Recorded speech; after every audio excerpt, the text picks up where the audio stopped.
स्वागत है आप सभी का अपने YouTube चैनल टीएमसी नॉलेज में। और आइए देखते हैं, ये राज्य व्यवस्था का अगला प्रैक्टिस सेट है, यानी कि ये 9वां प्रैक्टिस सेट होगा। इसके पहले अभी 10वां प्रैक्टिस सेट अपलोड किया गया था और 11 भी हो चला है। तो ये 9वां प्रैक्टिस सेट है 6 to 8 के लिए पॉलिटी का। और इसमें एक बात बताना है कि कुछ लोग ये कमेंट कर रहे हैं कि 9th-10th के लिए सोशल साइंस का वीडियो अपलोड करने के लिए, तो इसके लिए सॉरी है कि कुछ कारण से, यानी कि कुछ व्यस्तता हैं जिसके वजह से 9th-10th का वीडियो अभी अपलोड नहीं कर पा रहा हूं। लेकिन आपको एक उपाय मैं बता सकता हूं, अगर अच्छा लगे तो आप या तो मार्केट से, आपके पास तो बुक तो अवेलेबल हो ही गया होगा, क्योंकि मार्केट में सभी किताबें हर जगह तो लगभग उपलब्ध हो ही गई हैं।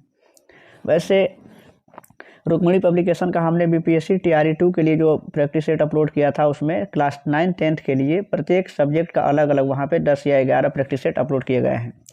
अब कम से कम आपको वहाँ पे 40 से ज़्यादा प्रैक्टिस सेट मिलेंगे। आप हमारे प्लेलिस्ट में जा करके उन सभी वीडियोज़ को देख सकते हैं, और वो भी जो है कि रुक्मिणी पब्लिकेशन का ही है। एक बात और बताना है कि बीपीएससी टीआरई 3rd के लिए जो रुक्मिणी पब्लिकेशन की जो बुक आई हैं, तो उसमें हूबहू वही प्रैक्टिस सेट दिया हुआ है। बस जो है कि बुक के ऊपर वो practice set BPSC TRE 3rd के लिए लिखा गया है, ताकि सेम वही क्वेश्चन है। और उसमें एक जो है कि बीपीएससी टीआरई 2 का प्रीवियस पेपर भी दे दिया गया है। तो आप हमारे प्लेलिस्ट में जा करके बीपीएससी टीआरई 2 का सभी वीडियो देख सकते हैं। वहाँ पे सोशल साइंस के लिए ऑलरेडी अपलोडेड है, टीआरई 2 के लिए ही अपलोड किया गया था, और वो भी रुक्मिणी पब्लिकेशन का है। नई जो बुक आई है बीपीएससी टीआरई 3rd के लिए, उसमें से वही प्रश्न है। क्योंकि हमने मिलाया था, हमारे एक दोस्त ने वो बुक ली थी, तो हमने मिलाया था, तो उसमें बीपीएससी टीआरई 2 के लिए जो प्रैक्टिस सेट था वही प्रैक्टिस सेट है।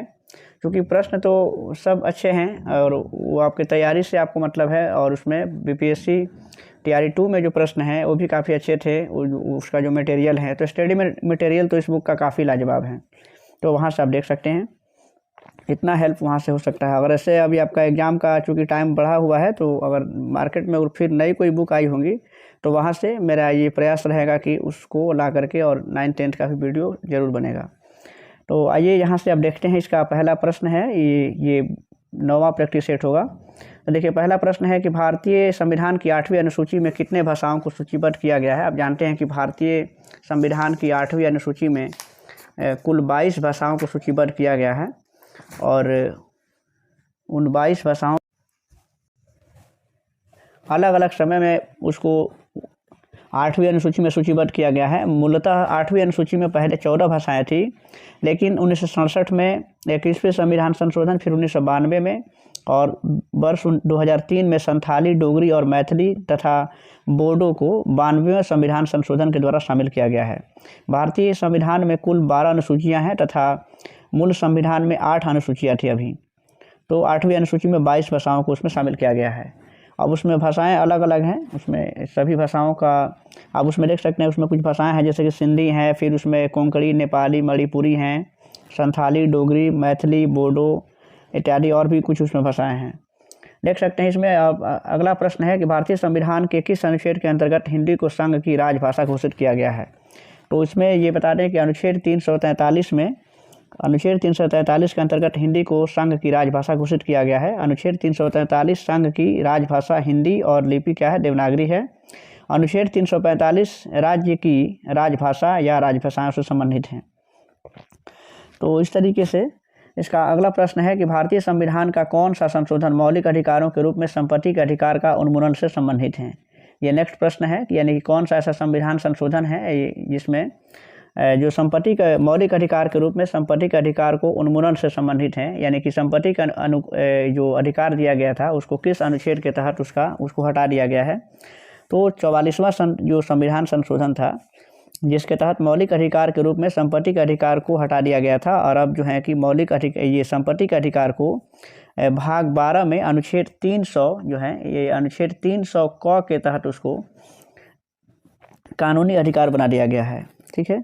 और आप ऐसे जानते हैं कि भारतीय संविधान के भाग 3 में अनुच्छेद 12 से 35 तक भारतीय ये संविधान में मौलिक अधिकारों की व्याख्या की गई है।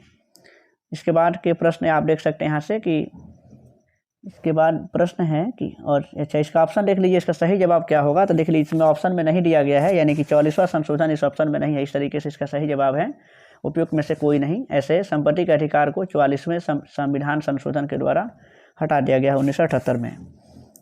नेक्स्ट प्रश्न यहाँ से देखते हैं। ये नेक्स्ट प्रश्न है कि किस संवैधानिक संशोधन के द्वारा संविधान में मूल कर्तव्यों को जोड़ा गया था। 42वें संविधान संशोधन यानी कि 1976 के तहत भाग 4 क में मौलिक कर्तव्यों को जोड़ा गया था और उसमें कुल 11 कर्तव्यों को बताया गया था। पहले जो है कि संविधान में 10 जो है कि मौलिक कर्तव्य थे, लेकिन बाद में एक और मौलिक कर्तव्य को जोड़ा गया था और इस तरीके से कुल मौलिक कर्तव्यों की संख्या जो है कि 11 हो गई है। अनुच्छेद 51 क के तहत मूल कर्तव्यों की कुल संख्या 11 हो गई है। ठीक है, और जो 11वां जो मूल कर्तव्य जोड़ा गया था वो 86 जो उस अमेंडमेंट हुआ था, यानी कि 86वां जो संशोधन हुआ था 2002 ईस्वी में, और उसके बाद से कुल मौलिक कर्तव्यों की संख्या 11 हो गई थी। नेक्स्ट यहाँ से प्रश्न है, आप देख सकते हैं कि इसमें देखिए इसमें सही ऑप्शन क्या है, मैं बार बार भूल जा रहा हूँ। इसमें सही जवाब इसका क्या है, यानी कि 42वें संविधान संशोधन के तहत जोड़ा गया था, तो इस तरीके से इसका ऑप्शन इसमें सी होगा। नेक्स्ट प्रश्न यहाँ से देखिए कि भारतीय संविधान में निम्नलिखित में से कौन से मौलिक अधिकार की गारंटी नहीं देता है। मौलिक अधिकार की गारंटी कौन नहीं देता है, तो भारतीय संविधान व्यवसाय के अधिकार को मौलिक अधिकार की गारंटी नहीं देता है। भारतीय संविधान के भाग 3 अनुच्छेद 12 से 33 तक मौलिक अधिकार हैं, यह भी आपको बताया गया, और उसमें यह भी बताया गया कि 44वें संविधान संशोधन के द्वारा संपत्ति के अधिकार को हटा दिया गया है। नेक्स्ट प्रश्न यहाँ से देख सकते हैं। नेक्स्ट प्रश्न है कि यदि लोगों के एक विशेष समूह को केरल में तेलुगु माध्यम के स्कूल खोलने की अनुमति नहीं दी जाती है तो इसे किस मौलिक अधिकार का उल्लंघन माना जाएगा। सवाल को समझ लीजिए कि अगर किसी लोग के अगर कोई एक विशेष समूह है, उसको केरला में तेलुगु माध्यम से स्कूल खोलने की अनुमति अगर नहीं दी जाती है तो ये किस मौलिक अधिकार का उल्लंघन माना जाएगा। और तो उसका सही जवाब है कि ये संस्कृति एवं शैक्षणिक अधिकार का उल्लंघन माना जाएगा। भारतीय संविधान में धार्मिक एवं भाषाई आधार पर अल्पसंख्यकों की व्याख्या की गई है। केरल मलयालम भाषा जो है कि वाला एक बहुल राज्य है, यानी कि वहाँ पे मलयालम भाषा बोली जाती है, और इस दृष्टिकोण से तेलुगु भाषी केरल में भाषाई अल्पसंख्यक हैं। और भारतीय संविधान के अनुच्छेद 30 के तहत किसी भी अल्पसंख्यक समुदाय के लोगों को शिक्षण संस्थान की स्थापना करने एवं उसके प्रशासन को चलाने का अधिकार है। तो इस तरीके से सही जवाब हो जाएगा कि इसमें ऑप्शन बी होगा कि संस्कृति और शैक्षणिक अधिकार का उल्लंघन माना जाएगा। नेक्स्ट प्रश्न है कि नगरपालिका का सदस्य बनने के लिए आवश्यक न्यूनतम आयु जो है कि क्या निर्धारित की गई है भारतीय संविधान के द्वारा। तो आप जानते हैं कि 74वें संविधान संशोधन जो है वो अधिनियम 1992 में जो किया गया था, संविधान के भाग 9 जोड़ा गया था उसमें, और इसके तहत जो है कि अनुसूची 12 जोड़ा गया था और संविधान के भाग 9 में नगरपालिका का उल्लेख किया गया है। तो इस तरीके से इसमें सही जवाब हो जाएगा कि न्यूनतम आयु बताना है। तो न्यूनतम आयु तो खैर 21 वर्ष है, लेकिन ये आपको बता दें कि 74वां जो संविधान संशोधन है वो नगर निकायों से संबंधित होता है, और जो 73वां जो संविधान संशोधन है वो पंचायती राज व्यवस्था से वो संबंधित हैं। और नेक्स्ट प्रश्न है यहाँ से है, ऐसे पंचायती राज में भी निर्वाचित होने के लिए न्यूनतम आयु 21 वर्ष ही रखी गई है, और नगरपालिका का सदस्य बनने के लिए भी 21 वर्ष हैं। नेक्स्ट प्रश्न है कि राष्ट्रीय मानवाधिकार आयोग का अध्यक्ष कौन होता है। राष्ट्रीय मानवाधिकार आयोग यानी कि जो ह्यूमन राइट्स कमीशन है उसका चेयरमैन कौन होता है। और इसका सही जवाब है कि राष्ट्रीय मानवाधिकार आयोग का अध्यक्ष भारत के सेवानिवृत्त जो हैं उच्चतम न्यायालय यानी कि सुप्रीम कोर्ट के मुख्य या अन्य न्यायाधीश होते हैं। राष्ट्रीय मानवाधिकार आयोग एक स्वतंत्र वैधानिक संस्था है जिसकी स्थापना मानवाधिकार संरक्षण अधिनियम 1993 के प्रावधानों के तहत 12 अक्टूबर 1993 को की गई थी, और इसका मुख्यालय नई दिल्ली में स्थित है। तो नेक्स्ट इसका सही जवाब हो जाएगा, यानी कि ऑप्शन सी होगा। नेक्स्ट प्रश्न देखते हैं यहाँ से कि भारत के राष्ट्रपति को महाभियोग की प्रक्रिया भारतीय संविधान के आप जानते हैं कि अनुच्छेद 61 के में उल्लेखित किया गया है, यानी कि अनुच्छेद 61 के तहत भारत के राष्ट्रपति पर महाभियोग लगाया जा सकता है। और अनुच्छेद 61 के अनुसार संविधान के अतिक्रमण के आधार पर राष्ट्रपति को महाभियोग प्रक्रिया के द्वारा अपने पद से हटाया जा सकता है। महाभियोग का आरोप संसद का कोई भी सदन लगा सकता है। इसके लिए संकल्प प्रस्तुत करना होगा जिस पर सदन के कुल सदस्य संख्या के कम से कम 1/4 सदस्यों का हस्ताक्षर होना आवश्यक होता है, और राष्ट्रपति को 14 दिनों का नोटिस दिया जाना चाहिए उसके लिए। राष्ट्रपति से संबंधित जो अनुच्छेद है, यानी कि अनुच्छेद 52 से लेकर के अनुच्छेद 52 है कि भारत का एक राष्ट्रपति होगा। अनुच्छेद 53 में कहा गया है कि संघ की कार्यपालिका शक्ति जो है राष्ट्रपति में निहित होगी। अनुच्छेद 54 कहता है कि राष्ट्रपति का चुनाव से संबंधित है वो। 56 में राष्ट्रपति का कार्यकाल का उल्लेख है। अनुच्छेद 60 राष्ट्रपति द्वारा शपथ है। अनुच्छेद 61 राष्ट्रपति पर महाभियोग लगाया जा सकता है। अनुच्छेद 72 है राष्ट्रपति को क्षमादान की शक्ति दी गई है। और अनुच्छेद 123 संसद के सत्रावसान के समय राष्ट्रपति को अध्यादेश जारी करने की शक्ति है। अनुच्छेद 143 उच्चतम न्यायालय से परामर्श करने की राष्ट्रपति की शक्ति है। तो इस तरीके से आप देख सकते हैं। इसके बाद अगला प्रश्न है कि अब यहाँ से देखिए, अगला प्रश्न है कि राज्यसभा के बारे में इसमें से कौन सा कथन सही है। राज्यसभा के विषय में कौन सा कथन सही है, तो देख लीजिएगा। राज्यसभा के विषय में कथन सही है कि राज्यसभा को कभी भंग नहीं किया जा सकता है। आप ये भी जानते हैं कि भारतीय संविधान के अनुच्छेद 80 के अंतर्गत राज्यसभा का गठन किया गया है। 3 अप्रैल 1952 को राज्यसभा का गठन किया गया था। और इसमें यह भी है कि राज्यसभा अस्थायी सदन है। क्योंकि इसको कभी भंग नहीं किया जा सकता है, यानी कि अस्थायी सदन है। और इसके 1/3 जो सदस्य हैं प्रत्येक 2 वर्षों पर वो नया निर्वाचित होकर आते हैं। और राज्यसभा के सदस्य बनने के लिए जो न्यूनतम आयु है वो कितना है, 35 वर्ष होना चाहिए।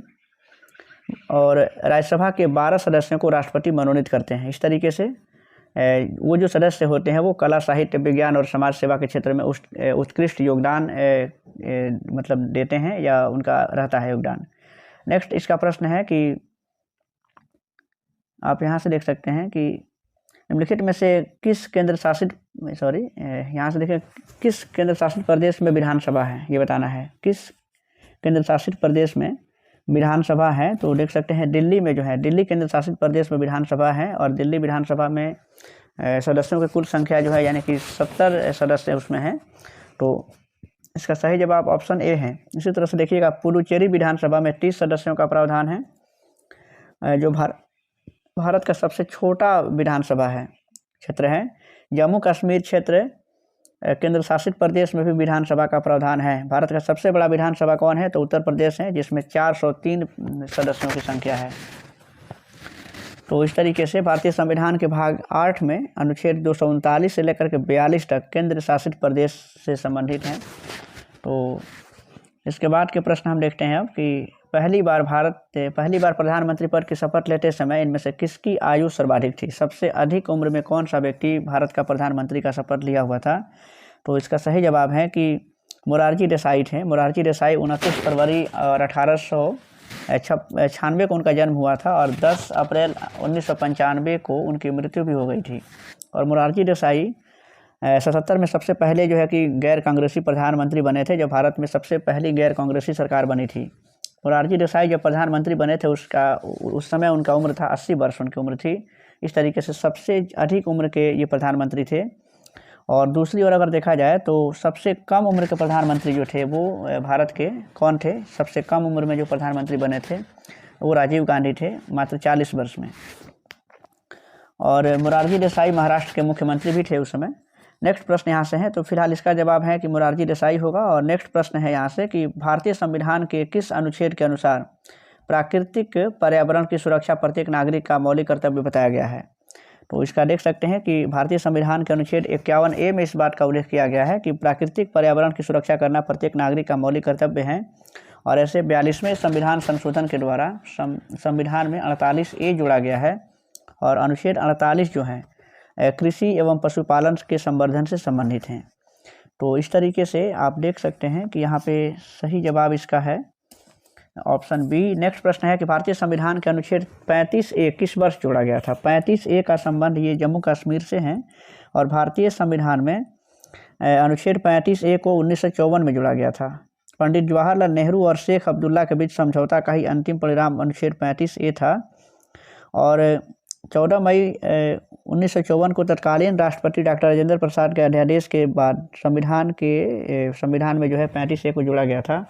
35A के विषय में देख सकते हैं कि अनुच्छेद 35A जो है वो हमने पहले बताया कि जम्मू कश्मीर से संबंधित है। तो वो जो है कि जम्मू कश्मीर के विधानसभा को नागरिकता संबंधित कानून बनाने की अधिकार देता है।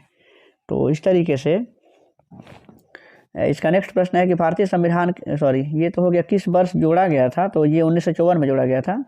और इसका नेक्स्ट प्रश्न है कि भारतीय संविधान के भाग 6 में अनुच्छेद बताना है कि अनुच्छेद कितना जो है कि कौन सा अनुच्छेद है जो राज्य विधायिका के संगठन, संरचना, अवधि और अधिकारियों या फिर प्रक्रियाओं, उसके बाद विशेषाधिकारों, शक्तियों आदि से संबंधित हैं। यानी कि राज्य विधायिका से संबंधित है, जिसमें संगठन, संरचना, अवधि ये सभी चीज़ें उसमें हैं। तो भारतीय संविधान के भाग 6 में अनुच्छेद 168 से लेकर के 212 जो हैं वो राज्य विधायिका के संगठन, संरचना, अवधि, अधिकार होना चाहिए, उसके बाद से प्रक्रियाओं, विशेषाधिकारों, शक्तियों, इन सभी से संबंधित हैं। और केंद्र की तरह राज्यों में भी संसदीय प्रणाली को अपनाया गया है। तो सही जवाब है कि 168 से 212 इसके लिए सही जवाब होगा। और इसके बाद के इसके प्रश्न हैं कि भारत की संसद में पहला लोकपाल विधेयक कब पेश किया गया था। लोकपाल विधेयक कब पेश किया गया था? तो सबसे पहला जो लोकपाल विधेयक पेश किया गया था 1968 में किया गया था। और लोकपाल स्वीडन में सर्वप्रथम 1809 में उसको ये स्थापित किया गया था। भारतीय लोकपाल विधेयक 1968 में अनेक बार संसद में लाया गया, जो पारित नहीं हो पा रहा था। ठीक है, तो वर्तमान भारत का लोकपाल जस्टिस प्रदीप कुमार मोहंती हैं। ठीक है, और इसमें यह भी है कि राज्यों में लोकायुक्त पद जो है कि भ्रष्टाचार को रोकने के लिए बनाया गया है। सही जवाब इसका है 1968। इसके बाद के प्रश्न है कि भारतीय संविधान का निम्नलिखित में से कौन सा अनुच्छेद भारत के नियंत्रक एवं महालेखा परीक्षक के लिए स्वतंत्र कार्यकाल का प्रावधान करता है। तो आप यहाँ से देख सकते हैं, ऑप्शन आपके सामने है और इसका सही जवाब है अनुच्छेद 160, 158, 148 या फिर उपयुक्त में से कौन इसमें से होगा। तो देख सकते हैं अनुच्छेद 148 इसके लिए सही जवाब है। और इसके तहत भारत के नियंत्रक एवं महालेखा परीक्षक के लिए एक स्वतंत्र कार्यालय का प्रावधान किया गया है। भारतीय संविधान के अनुच्छेद 148 में ही नियंत्रक और महालेखा परीक्षक के स्वतंत्र पद की व्यवस्था भी की गई है। तो इस तरीके से आप देख सकते हैं कि नियंत्रक एवं महालेखा परीक्षक का जो कार्यकाल होता है 6 वर्ष होता है या 65 वर्ष, जो पहले हो जाए। और नियंत्रक एवं महालेखा परीक्षक अपना पद छोड़ने के बाद किसी अन्य पद, चाहे वह भारत सरकार का हो या राज्य सरकार का, ग्रहण नहीं कर सकता है। ये भी उसके साथ कंडीशन लगाए गए हैं। सही जवाब इसका ऑप्शन सी से है। इसके बाद के प्रश्न है कि 1946 में गठित अंतरिम सरकार के मंत्रिमंडल में श्रम विभाग किसे सौंपा गया था। 1946 में जो अंतरिम सरकार का गठन हुआ था उससे संबंधित कई प्रश्न पूछे गए हैं बार बार। उसमें कृषि मंत्री कौन था, वित्त मंत्री कौन था। देखिए यहाँ पे पूछा गया है कि श्रम विभाग से कौन संबंधित था, यानी कि श्रम विभाग किसे सौंपा गया था। तो श्रम विभाग जो सौंपा गया था जगजीवन राम को सौंपा गया था। 24 अगस्त 1946 को अंतरिम सरकार के गठन की घोषणा की गई थी और जवाहरलाल नेहरू के नेतृत्व में 2 सितंबर 1946 को अंतरिम सरकार का गठन किया गया था। इसमें कुल 14 सदस्य थे। उसमें कुछ मंत्री भी थे। देखिए उसमें अलग अलग विभाग भी सौंपे गए थे, जैसे कि वित्त विभाग, ये काफ़ी इंपॉर्टेंट है, देख लीजिएगा। इसमें आप देखते हैं, इसमें ऑप्शन के अनुसार देख लीजिए। इसका तो श्रम विभाग से संबंधित है जगजीवन राम। इसके बाद आप देखिए इसमें जो एक ऑप्शन है डॉक्टर राजेंद्र प्रसाद का, देखिएगा राजेंद्र प्रसाद जो हैं उनको भी ये कुछ विभाग सौंपे गए थे। इसमें राजेंद्र प्रसाद जो है वो कृषि विभाग के मंत्री बनाए गए थे। उसके बाद से लियाकत अली खां जो मुस्लिम लीग से थे उनको वित्त विभाग दिया गया था। आसफ अली को रेलवे का विभाग दिया गया था। वल्लभ भाई पटेल ये गृह मंत्री थे। मौलाना अबुल कलाम आज़ाद आप जानते हैं कि ये शिक्षा मंत्री थे भारत के। और उसके बाद हैं कि राजकुमारी अमृता कौर वो स्वास्थ्य मंत्री थी पहले। डॉक्टर बी अम्बेडकर जो हैं वो विधि मंत्री थे। और श्यामा प्रसाद मुखर्जी जो हैं उद्योग मंत्री थे। तो रफ़ी अहमद किदवई ये संचार मंत्री थे। यानी कि ये कुछ प्रमुख मंत्रिमंडल के लोग थे। तो ये काफ़ी इंपॉर्टेंट हैं और कई बार इसमें प्रश्न पूछे जाते हैं। और विशेष करके ये राजेंद्र प्रसाद को तो ये कृषि विभाग से संबंधित है। वित्त मंत्री कौन थे, ये सब सवाल कई बार ये प्रैक्टिस सेट में मिलता है और परीक्षा के प्रीवियस पेपर में भी मिला हुआ है। नेक्स्ट है कि डॉक्टर राजेंद्र प्रसाद को संविधान सभा का सभापति चुना गया था कब, ये बताना है। 11 दिसंबर 1946 को डॉक्टर राजेंद्र प्रसाद को संविधान सभा के सभापति उनको चुना गया था। 11 दिसंबर 1946 को ही HC मुखर्जी को संविधान सभा का अस्थायी उपाध्यक्ष भी चुना गया था। डॉक्टर राजेंद्र प्रसाद संविधान सभा के संचालन समिति, प्रक्रिया नियम समिति और राष्ट्रध्वज समिति के भी अध्यक्ष थे। संविधान सभा के 7वें अधिवेशन में महात्मा गांधी को श्रद्धांजलि भी दी गई थी। ये भी जानने वाली बातें हैं। और राजेंद्र प्रसाद 1934 में भारतीय राष्ट्रीय कांग्रेस के मुंबई अधिवेशन के अध्यक्ष भी रहे थे। तो इससे संबंधित इतनी सारी बातें हैं राजेंद्र प्रसाद से संबंधित। और इसमें सही जवाब है कि दिसंबर 1946 में, यानी कि 11 दिसंबर 1946 को उनको सभापति चुना गया था। नेक्स्ट प्रश्न यहाँ से है 130वां प्रश्न होगा जब कि बिहार के प्रथम भारतीय गवर्नर कौन थे? बिहार के प्रथम भारतीय गवर्नर कौन थे? तो देखिए सत्येंद्र प्रसन्न सिन्हा बिहार के प्रथम भारतीय गवर्नर हुए थे। वह बिहार और उड़ीसा के गवर्नर के रूप में 1920 से लेकर के 1921 तक रहे थे। और भारतीय राष्ट्रीय कांग्रेस के बॉम्बे अधिवेशन में सत्येंद्र प्रसाद सिन्हा जो हैं उनको 1915 में अध्यक्ष भी बनाया गया था। वो एडवोकेट जनरल भी रहे थे। तो इस तरीके से सही जवाब इसके लिए ऑप्शन बी में है। और इसके बाद के प्रश्न को देखते हैं। पंचायतों की वित्तीय स्थिति की समीक्षा के लिए राज्य सरकार प्रत्येक 5 वर्षों में क्या गठन करती हैं? प्रत्येक 5 वर्षों में क्या गठित करती हैं, ये बताना है। और इसका सही जवाब है कि ये जो है कि वित्त आयोग का गठन करती हैं। राज्यपाल द्वारा ऐसे वित्त आयोग के गठन का उपबंध किया गया है अनुच्छेद 243 और अनुच्छेद 243Y में किया गया है। इसके तहत जो गठित वित्त आयोग होता है पंचायती राज और नगरपालिकाओं के लिए वित्तीय स्थिति का भी पुनरावलोकन करता है। तो इस तरीके से इसका सही जवाब ऑप्शन बी है। और नेक्स्ट है कि सामुदायिक विकास का उद्देश्य क्या है? ये अगला प्रश्न है। सामुदायिक विकास का उद्देश्य क्या हो सकता है? आप देख सकते हैं ये तार्किक प्रश्न है। और सामुदायिक विकास का उद्देश्य है कि इसका अंतर्गत समरस जीवन और आर्थिक विकास, मानव पूंजी निर्माण, इन सभी के लिए होता है। यानी कि इसमें से एक से अधिक ऑप्शन सही हैं। तो इसका ऑप्शन डी सही है इसके लिए, उपयुक्त में से एक से अधिक, क्योंकि तीनों ही ऑप्शन सही दिए गए हैं। भारत का उपराष्ट्रपति कितनी बार पुनः चुनाव के लिए पात्र होता है? तो भारत का राष्ट्रपति जो है कि उसमें वो ऐसा कोई प्रावधान नहीं किया है। यानी कि भारतीय संविधान के अनुच्छेद 57 के अनुसार कोई भी राष्ट्रपति पुनर्नियुक्त हेतु चुनाव लड़ने में सक्षम है। यानी कि वो कितनी बार भी चुनाव के लिए पात्र हो सकता है। यानी कि सही जवाब ऑप्शन ए है। यानी कि ऐसा कोई बॉर्डनेशन नहीं है। भारत में राष्ट्रपति बनने की कार्यकाल का कोई बाध्यता नहीं रखा गया है। यानी कोई भी व्यक्ति कितनी बार भी राष्ट्रपति के लिए चुनाव लड़ सकता है या उसको चुना जा सकता है। और ऐसे राष्ट्रपति के पद का प्रावधान किया गया है किस अनुच्छेद के तहत? आप बताइएगा कि भारत के राष्ट्रपति का पद का प्रावधान किस अनुच्छेद के तहत किया गया है? इसके पहले हमने अभी बताया भी कुछ देर पहले, अनुच्छेद 52 से संबंधित है राष्ट्रपति का पद। नेक्स्ट प्रश्न है, आप देख सकते हैं कि यहाँ से देखिएगा कि लोकसभा में सामान्यतः कितने सत्र होते हैं? ये देखिएगा, लोकसभा में सामान्यतः कितने सत्र होते हैं? ये काफ़ी अच्छा सवाल है। लोकसभा में 3 सत्र होते हैं। ये 3 सत्र हैं, यानी कि बजट सत्र होता है, मानसून सत्र होता है और शीतकालीन सत्र होता है। और इसमें वर्ष में 3 बार संसद ये जो है कि सत्र आयोजित होते हैं। जो बजट सत्र होता है वो फरवरी से मई के बीच में, यानी कि अभी जो है कि लोकसभा का बजट सत्र चल रहा है, फरवरी से मई का जो समय होता है। मानसून सत्र की शुरुआत होती है जुलाई से लेकर के सितंबर तक वो रहता है। और शीतकालीन सत्र जो है वो नवंबर से दिसंबर होता है। तो इस तरीके से इसमें 3 सत्र इसमें होंगे, लेकिन ऑप्शन में नहीं है। इस तरीके से उपयुक्त में से कोई नहीं इसके लिए सही जवाब है। नेक्स्ट प्रश्न है कि स्वतंत्र भारत के प्रथम विधि आयोग के अध्यक्ष कौन थे? विधि आयोग, इसमें अध्यक्ष कौन थे? तो इसके थे ये श्री MC सीतलवाड़ जो है कि स्वतंत्र भारत के प्रथम विधि आयोग के अध्यक्ष थे। स्वतंत्र भारत के प्रथम विधि आयोग का गठन जो किया गया था 1955 में किया गया था। और आप ये भी जान लें कि भारत का जो विधि आयोग है गैर संवैधानिक आयोग है। तो इस तरीके से सही जवाब इसके लिए है, ऑप्शन ए में है। और इसका नेक्स्ट प्रश्न देख सकते हैं कि यदि भारत में एक राज्य एक चुनाव लागू किया जाता है तो भारतीय संविधान के किस अनुच्छेद में संशोधन की आवश्यकता होगी?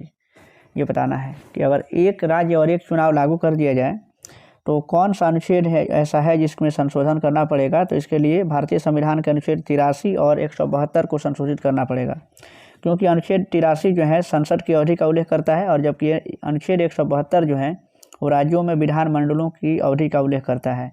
तो इस तरीके से एक राज्य एक चुनाव का विचार पहली बार 1983 में चुनाव आयोग के द्वारा प्रस्तुत भी किया गया था। लोकसभा और सभी राज्यों की विधानसभा में चुनाव 1967 तक एक साथ हुए थे। तो इसमें 2 ऑप्शन सही हैं, अनुच्छेद 83 और 172। इस तरीके से इसके लिए डी ऑप्शन सही है, उपयुक्त में से एक से अधिक। और नेक्स्ट जो है कि इसके प्रश्न है कि इसका नेक्स्ट प्रश्न है किस राज्य में पंचायती व्यवस्था नहीं है? पंचायती राज व्यवस्था किस राज्य में नहीं है? आप देख सकते हैं यहाँ पे 137वां प्रश्न है, और इसमें नागालैंड, मिजोरम और मेघालय ये इसके लिए सही जवाब है जिसमें पंचायती राज व्यवस्था नहीं है। यानी कि नागालैंड में भी नहीं है, मिजोरम में भी नहीं है और मेघालय में भी नहीं है। यानी कि ऑप्शन इसके लिए डी सही है कि एक से अधिक इसके लिए जवाब है। और इसमें पंचायती राज व्यवस्था से संबंधित कुछ और बातें हैं कि आप जानते हैं कि 2 अक्टूबर 1959 को पंचायती राज व्यवस्था सबसे पहले राजस्थान के नागौर ज़िले में ये शुरुआत इसकी की गई थी। और वहाँ पे जो बलवंत राय मेहता समिति के अनुसार ये पंचायती राज व्यवस्था लागू की गई थी, जिसमें पंचायतों का त्रिस्तरीय जो है कि ढांचा बताया गया था, यानी कि त्रिस्तरीय पंचायती राज व्यवस्था लागू की गई थी। केरला में त्रिस्तरीय पंचायती राज व्यवस्था है और इसमें गोवा, मणिपुर और सिक्किम उसमें 2 स्तरीय पंचायती राज व्यवस्था है। ये भी जानने वाली बातें हैं। अरुणाचल प्रदेश में कोई स्थानीय नगर निकाय नहीं है और गोवा है, मणिपुर है, नागालैंड और त्रिपुरा उसमें 2 नगर निकाय का प्रावधान किया गया है, जबकि मेघालय और मिजोरम में एकहरी स्तर का नगर निकाय अस्तित्व में है अभी। तो इस तरीके से आप देख सकते हैं, सही जवाब इसके लिए ऑप्शन डी होगा। और नेक्स्ट है कि प्रत्येक राज्य में लोकसभा की सीटों का निर्धारण परिसीमन आयोग द्वारा किया जाता है। इसे परिसीमन को किस वर्ष तक रोक दिया गया है?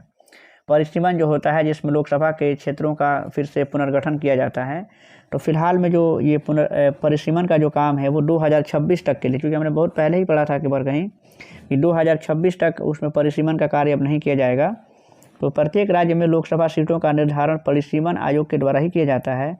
और इस परिसीमन को यानी कि 84वां संविधान संशोधन अधिनियम 2001 के द्वारा 2026 तक कर दिया गया था, यानी कि 2026 के बाद ही अब लोकसभा के सीटों का या उसके क्षेत्रों का इधर उधर उसमें परिवर्तन किया जा सकता है।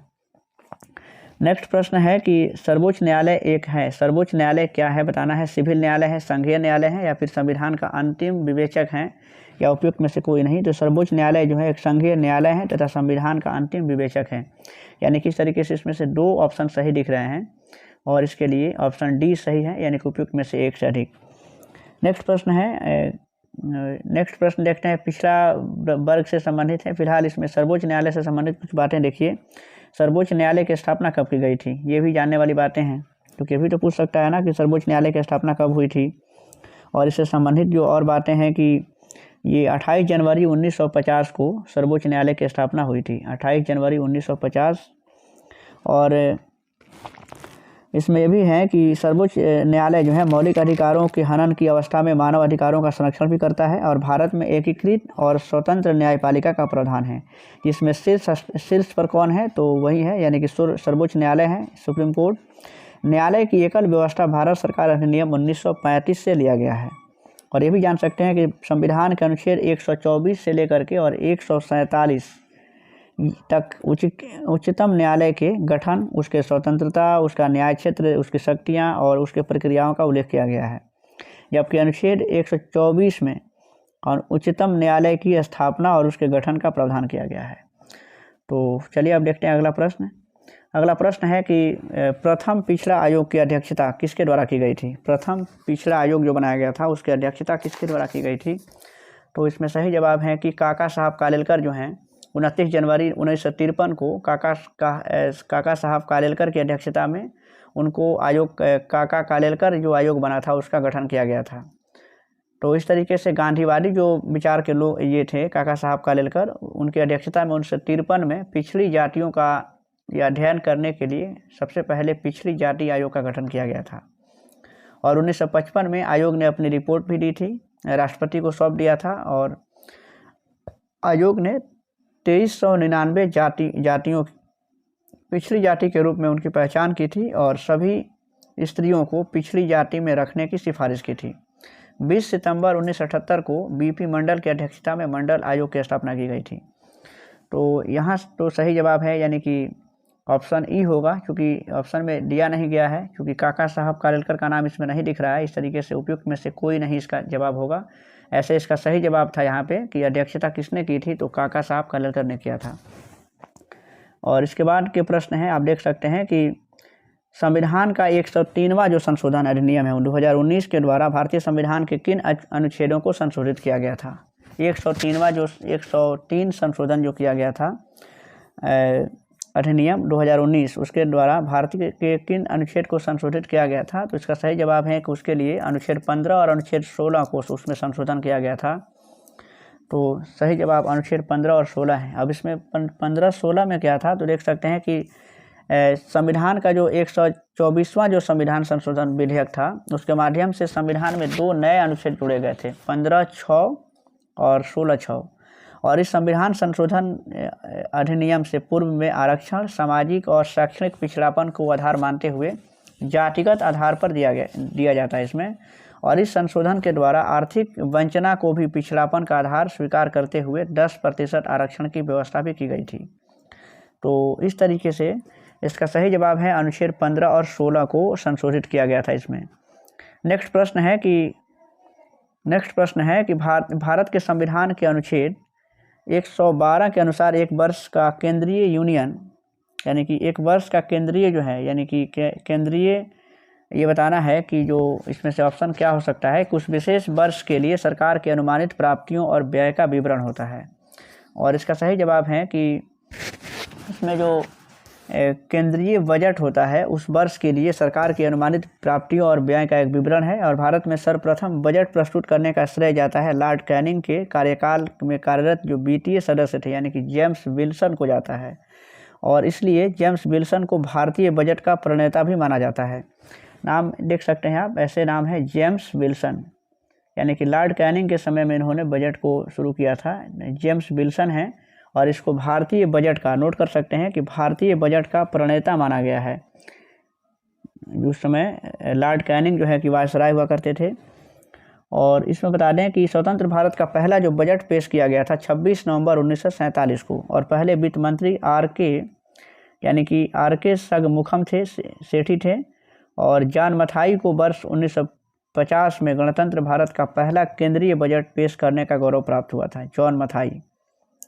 और बजट पेश करने के 75 दिन की अवधि बजट को पारित करना माने कि जो बजट पेश होता है उसको बजट पेश करने के 75 दिन की अवधि बजट को पारित करना उसमें आवश्यक हो जाता है। भारत में बीटीए वर्ष की जो अवधि होती है आप जानते हैं कि 1 अप्रैल से लेकर के 31 मार्च तक होती हैं। तो इसमें सही जवाब है कि जो बजट है यानी कि ऑप्शन सी सही जवाब है इसके लिए। और इसके बाद के प्रश्न देख सकते हैं कि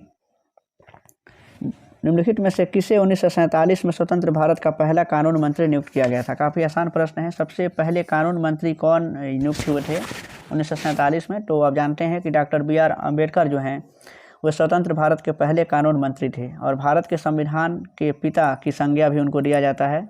डॉक्टर अम्बेडकर को संविधान निर्माता कहे जाते हैं। संविधान सभा में डॉक्टर भीमराव अम्बेडकर जो हैं उनका निर्वाचन बंगाल से हुआ था, लेकिन भारत के विभाजन के बाद वे बॉम्बे प्रेसिडेंसी से चुने गए थे। और 26 नवंबर को भारत के संविधान दिवस के रूप में मनाया जाता है। 26 नवंबर को आप ये भी जानते हैं। और सरदार पटेल जो है कि स्वतंत्र भारत के पहले मंत्रिमंडल में गृह मंत्रालय उनको मिला हुआ था। तो इस तरीके से सही जवाब इसके लिए है यानी कि डॉक्टर B.R. अम्बेडकर हैं। और नेक्स्ट प्रश्न है कि भारत के संविधान की निम्नलिखित अनुसूचियों में से कौन 3 सूचियों जो है कि जैसे कि संघ सूची, राज्य सूची और समवर्ती सूची को मूर्त रूप देता है।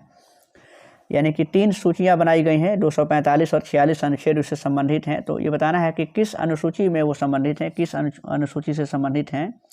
तो इसका सही जवाब है कि वो 7वीं अनुसूची में है।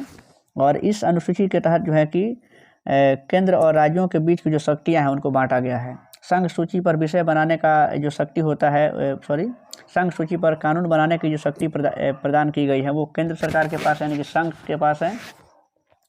और संघ सूची में पहले जो है कि 97 विषय थे, लेकिन वर्तमान में कितने हैं तो 98 हैं। इसी तरह से जो राज्य सूची है उस पर विषय बनाने का अधिकार है, उस पर कानून बनाने का अधिकार राज्य सरकार के पास होता है। और राज्य सूची में अभी 66 विषय थे पहले, लेकिन अभी जो है कि उसमें 59 हैं। जबकि जो समवर्ती सूची होती है उस विषय पर राज्य और केंद्र दोनों ही सरकारों को अधिकार है, उस पर वो कानून बना सकती हैं। लेकिन उसमें बता दें कि पहले उसमें 47 विषय थे समवर्ती सूची में, लेकिन अब जो है कि उसमें 52 सूची हैं। तो ये केंद्र सूची है, राज्य सूची है और ये समवर्ती सूची है। लेकिन इसमें एक और बात है कि जो समवर्ती सूची है अगर विवाद की स्थिति आती है केंद्र और राज्य के बीच में तो केंद्र सरकार के द्वारा बनाया गया कानून जो है कि मान्य होगा।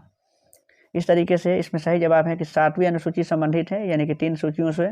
और इसका नेक्स्ट प्रश्न है कि निम्नलिखित में से कौन भारत के नियंत्रक और महालेखा परीक्षक यानी कि जो CAG की नियुक्ति कर सकता है। और इसका सही जवाब है कि अनुच्छेद 23 एक मिनट यहाँ पे देख सकते हैं कि CAG की जो नियुक्ति होती है यानी कि अनुच्छेद 148 से 151 में उसका वर्णन किया गया है और राष्ट्रपति इसके लिए उनका नियुक्ति करता है। नेक्स्ट है कि भारत के संविधान के निम्नलिखित में से कौन सा अनुच्छेद मानव तस्करी के निषेध को मौलिक अधिकार घोषित करता है, और इसका सही जवाब है अनुच्छेद 23। अनुच्छेद 23 में इस बात का उल्लेख किया गया है कि मानव तस्करी को निषेध यानी कि निषेध मानव तस्करी का ये मौलिक अधिकार है। और अनुच्छेद 23 में 3 प्रकार के शोषण को प्रतिबंधित किया गया है, यानी कि पहला है कि जो बलात् श्रम है, यानी कि बलपूर्वक किसी को अगर श्रम किसी से लिया जाता है, इच्छा के विरुद्ध कार्य करवाना, बेगार है, काम के बदले पैसे ना देना, ये भी उसमें रखा गया है। और मानव व्यापार, यानी कि जो मानव की खरीद बिक्री होती है, मानव तस्करी होती है, इन सभी को प्रतिबंधित किया गया है। ऐसे आप जानते हैं कि अनुच्छेद 17 ये भी सवाल इससे पूछे जाते हैं। अनुच्छेद 17 क्या है, तो अस्पृश्यता का अंत किया गया है। अनुच्छेद 20 अपराधों के प्रति दोष सिद्धि के संबंध में संरक्षण प्रदान करता है। और अनुच्छेद 14 जो है वो सभी व्यक्तियों के लिए एक समान विधि यानी कि लागू करने का उल्लेख करता है। और चलिए, तो इसके बाद से इसमें प्रश्न देख सकते हैं। इसका सही जवाब क्या था, इसका सही जवाब यानी कि अनुच्छेद 23 था। नेक्स्ट प्रश्न है कि निम्नलिखित में से कौन भारत की संविधान सभा में मौलिक अधिकारों के उस उप समिति के अध्यक्ष थे। उप समिति के अध्यक्ष कौन थे, ये बताना है। और इसका सही जवाब है कि JB कृपलानी जो है भारत की संविधान सभा में मौलिक अधिकारों की उप समिति के अध्यक्ष थे।